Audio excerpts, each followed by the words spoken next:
Hi, it's Deanne Hooper, and I'm going to give you a little embroidery tutorial for today's Winging It with Jack.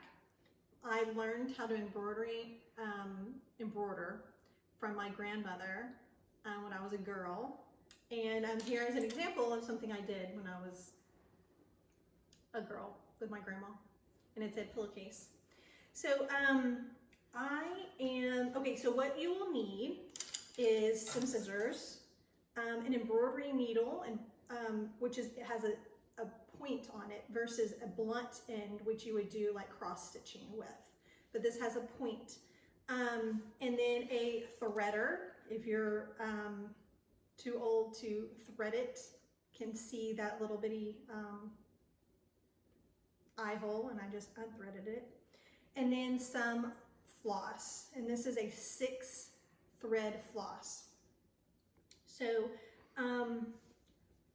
I will start by taking my floss, and like I said, there's 6 little threads, and you want to pull 2 threads out.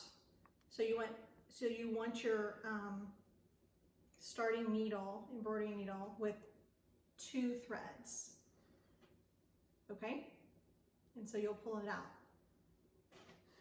like so, okay? And then you will thread your needle,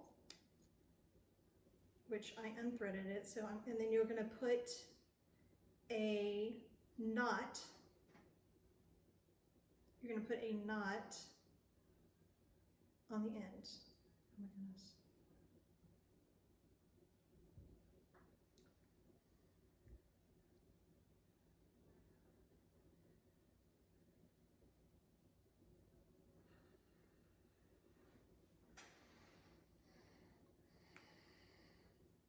Okay, so you have your needle threaded, 2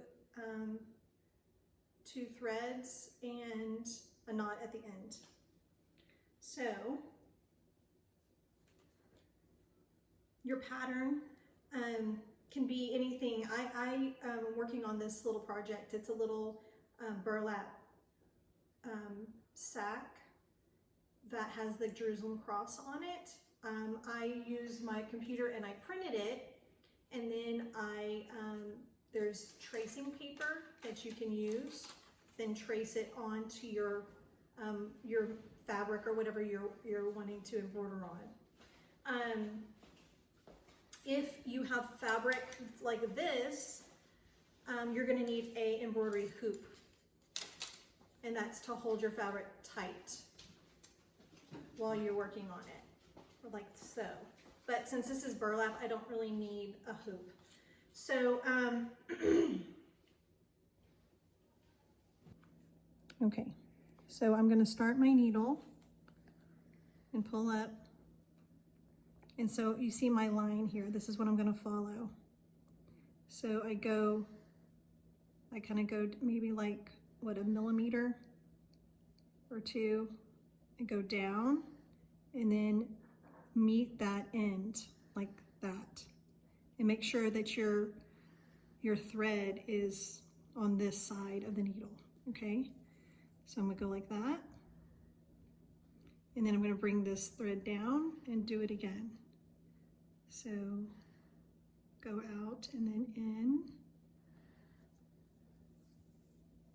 and then just follow the line.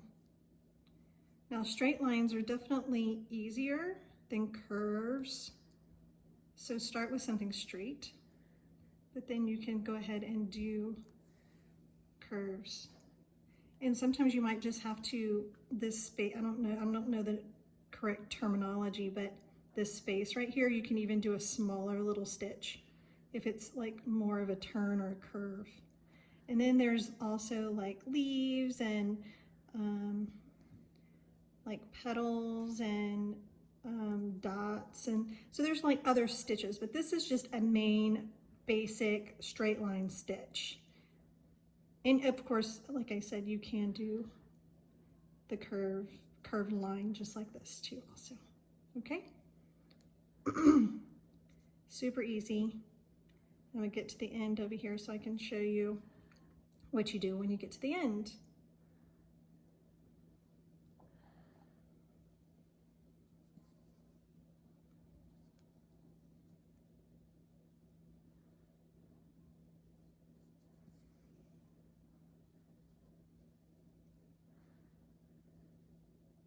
So last stitch, and then, so I'm kind of in the middle right there, right? So it's not at the end, so I need to go down into, this is my last, this is the end, so I'm just gonna go down here, and then I'm gonna pull back up in my next line, which is gonna be right here. And then I'm gonna go down just like that, and so forth. Okay, and so like this is the finished project, the finished Jerusalem cross. I've actually bought some rosaries from the Holy Land that I'm gonna put in here, and they're gonna be Easter gifts. So that is my project for today. Thank you.